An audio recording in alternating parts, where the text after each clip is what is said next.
हाँ जी, लिसन बेटा। तो हम बात कर रहे थे ट्रैवलिंग की। तो जो एशियन टाइम था तो उसमें लोगों ने ट्रैवलिंग करना स्टार्ट कर दिया था। तो क्या होता था कि जो लोग थे वो एक प्लेस से one part two another part उन्होंने वो ट्रैवल करते थे। The hills and the high mountains including the Himalayas.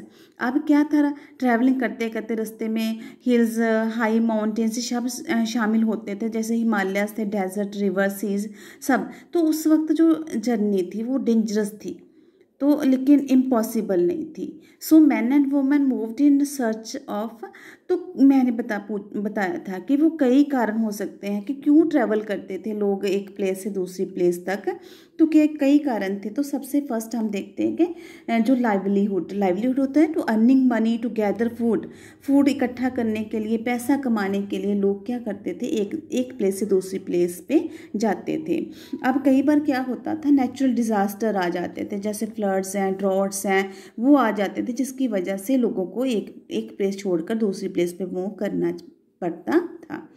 तो अब देखते हैं कि तो कई बार क्या होता था कि वो जो आर्मीज थी, या किंग जो था वो क्या करता था कि लैंड को कॉन्कर करने के लिए, दूसरे की लैंड को जीतने के लिए भी एक प्लेस से दूसरी प्लेस जाते थे।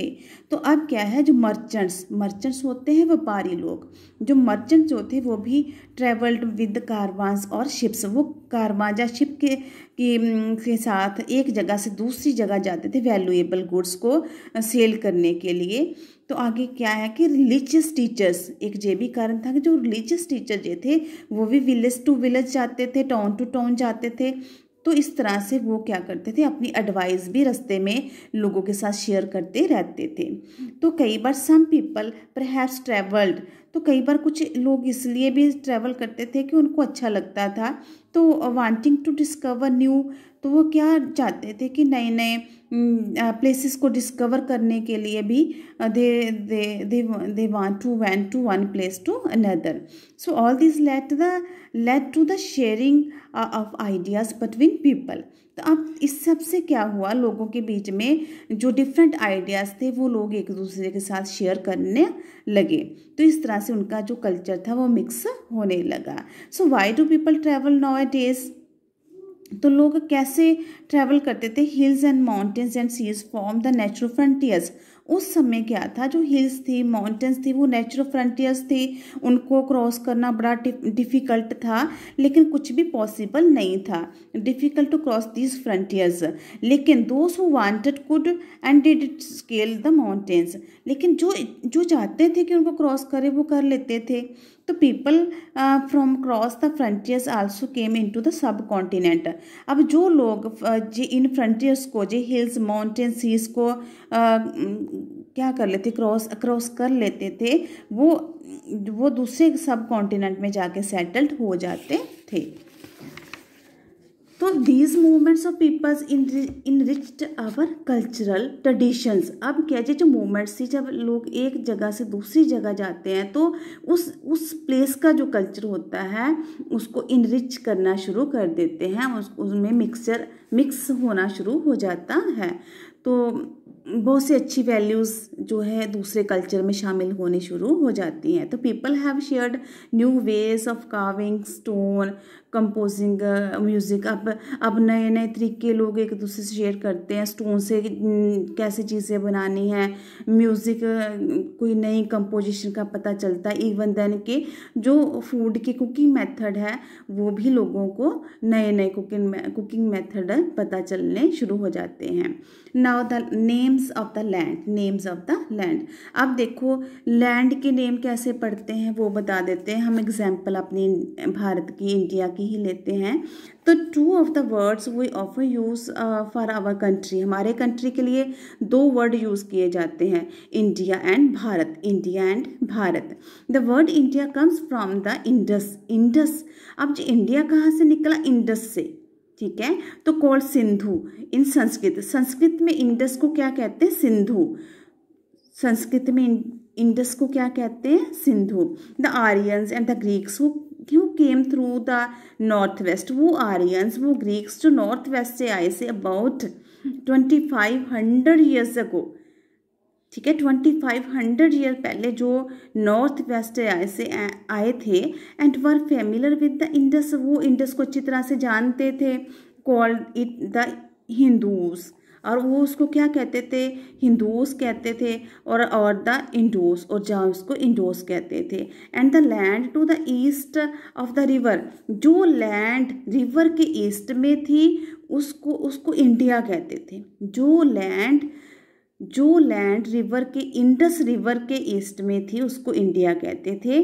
The name Bharat was used for a group of people who lived in the north west, और जो लोग रिवर के नॉर्थ वेस्ट में रहते थे उनको क्या कहते थे, भारत। उस लैंड को क्या कहते थे, भारत। ठीक है, इस तरह से लैंड के जो नेम थे वो पढ़ने शुरू हो गए। अब देखो, finding out about the past को कैसे हम फाइंड आउट कर सकते हैं। कई तरीके हैं, मेथड कई हैं। सबसे पहले टू सर्च, किसी भी चीज़ को फाइंड आउट करना है तो हम उसकी खोज कर सकते हैं। जहाँ रीड बुक्स को रीड कर सकते हैं। तो उस समय क्या था, कि वह रिटन लॉन्ग अगो, जो बुक्स पुराने समय में लिखी गई थी, ठीक है, उनको हम रीड कर सकते हैं। These are called the manuscripts, जो पुराने समय में बुक्स लिखी गई थी उनको क्या कहते थे, मैन्युस्क्रिप्ट्स। क्या कहते हैं उनको, मैन्युस्क्रिप्ट्स। अब मैन्युस्क्रिप्ट्स जो हैं, because they were written by hand, क्योंकि जो हैंड से लिखी गई थी, और इसलिए these were usually written on palm leaf, जे पाम लीफ के ऊपर लिखी गई थी, और on the specially prepared bark of a tree, जहाँ ट्री से बनाया गया जो बार्क है उसके ऊपर लिखी जाती थी, एज द बर्च, जिसको क्या कहते हैं, बर्च। तो विच ग्रोस इन द हिमालयाज, जे कहाँ पर उगता है, हिमालयाज में उगता है। जे जो ट्री कहाँ उगता है, हिमालयाज में। तो कहता है ये जो मैन्युस्क्रिप्ट्स हैं, जैसे जी पिक्चर दी गई है, जो मैन्युस्क्रिप्ट्स की पिक्चर्स हैं, तो उस वक्त क्योंकि मैन्युस्क्रिप्ट्स जा तो फिर कहाँ लिखा जाता था, उनको बाय हैंड लिखा जाता था, पाम लीफ पे लिखा जाता था, जहाँ फिर ट्री की जो बर्च के ऊपर लिखा जाता था। तो कहता ये जो ज़्यादा समय तक ये जो मैन्युस्क्रिप्ट्स थे वो उसको हम केयर नहीं कर पाते थे, क्योंकि कई बार तो इसको जो इंसेक्ट्स है वो खा जाते थे, कई बार ये डिस्ट्रॉय हो जाते थे। बट मैनी हैव सर्वाइव्ड, आज भी बहुत से मैन्युस्क्रिप्ट्स सर्वाइव्ड हैं, आज भी वो मिलते हैं। ऑफन प्रिजर्व्ड, वो आज भी मंदिरों में, टेम्पल्स में, मोनेस्ट्रीज में मिलते हैं। तो मोनेस्ट्रीज क्या है, जो वो प्लेस है जहाँ मॉन्क्स रहते हैं। मॉन्क्स होते हैं सन्यासी लोग, मॉन्क्स क्या होते हैं, सन्यासी लोग, जो वहाँ जहाँ पर वो लोग रहते हैं। आज भी वहाँ पर हमें मैन्युस्क्रिप्ट्स मिलते हैं। These books dealt with all kinds of subjects, ये जो बुक्स जो हमें मंदिरों में मिलती हैं, जब मोनेस्ट्रीज में मिलती हैं, इसमें सभी सब्जेक्ट की नॉलेज मिलती है। तो जैसे क्या है, रिलीजियस बिलीव्स हैं, वो भी जहाँ इन्हीं मैन्युस्क्रिप्ट्स में लिखे गए हैं। इसके अलावा जैसे लाइव्स ऑफ किंग्स है, राजा का जीवन है, मेडिसिन है, साइंस है, एपिक्स हैं, पोइम्स हैं, प्लेस हैं, इन सब चीज़ों का जो चीज़ें हैं जो हमें इन मैन्युस्क्रिप्ट से मिलती हैं।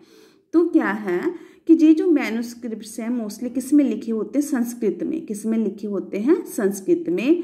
अदर्स वर इन प्राकृत, तो कुछ ऐसे मैन्युस्क्रिप्ट्स हैं जो प्राकृत में लिखे होते हैं। प्राकृत क्या है, उस समय के लोगों की, जो ऑर्डिनरी पीपल्स हैं, उनकी जो लैंग्वेज है उसको प्राकृत कहते हैं। तो आगे बात करते हैं इंस्क्रिप्शंस की। आगे क्या बात करते हैं, इंस्क्रिप्शंस की।